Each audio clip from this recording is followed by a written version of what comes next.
everybody. Welcome back to the podcast. I know I said I was going to do episodes every Monday, and today is not Monday. Unless you're watching in the future, like I said in the last episode, you never know the future. That's why stock market isn't exploitable. Or maybe it is, you never know. Maybe I'll talk about that in the future. But regardless, I don't want to compromise the extremely high quality of my episodes just to get it out a day earlier, so that's why we are where we are. So let's just jump right into the topic. You probably know what a trumpet looks like. It looks like this, right? Well, that is the modern version. Medieval infantry and artillery units would use something more like this. Infantry units would obviously use it as a spear-like weapon to, poke them with. Many trumpeters would stick a long mute into their trumpet and used it like a handle. This practice eventually evolved into the sport of jousting. It evolved as soon as the infantry-based trumpeters leveled up enough to be upgraded into cavalry-based trumpeters, and when they fought each other, the blunt mouthpiece of the trumpet wouldn't kill them, but it would stun the enemy long enough for all the other supporting units to finish them off. They eventually realized that a 1v1 would result in no long-lasting injury, and a sport was born. At the beginning of this episode, just a few minutes ago, I mentioned artillery units as well.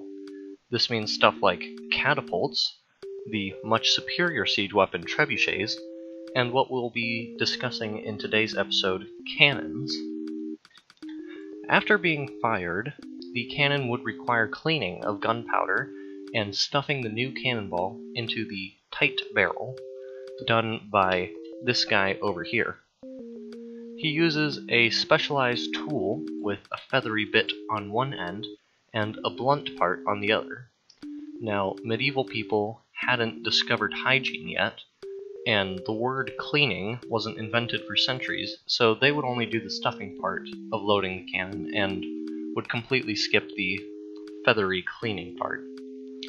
So what did they use for stuffing? Well, I'm sure you've already guessed it.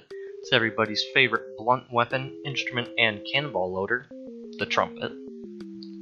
So this guy would either use the trumpet to push the cannonball in, or if he was a real man, he would blow through the trumpet so hard that the force of the note would overcome the ball's inertia and friction and stuff it all the way in. So, why did this versatile multi-tool fall out of favor with the military? You would expect such a useful object to be, utilized in day-to-day life, at least by civilians.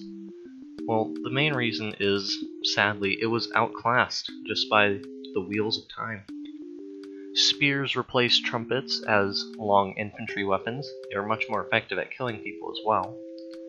Cannon rammers would replace trumpets in the artillery section, leaving only the musical part to be refined to perfection, resulting in the three branches of medieval trumpets being separated forever. So the next time you see a long stick being used to poke something, or to stuff one thing into another, or even if you hear a trumpet play a beautiful melody, remember where all those came from, the medieval trumpet. Thanks for watching.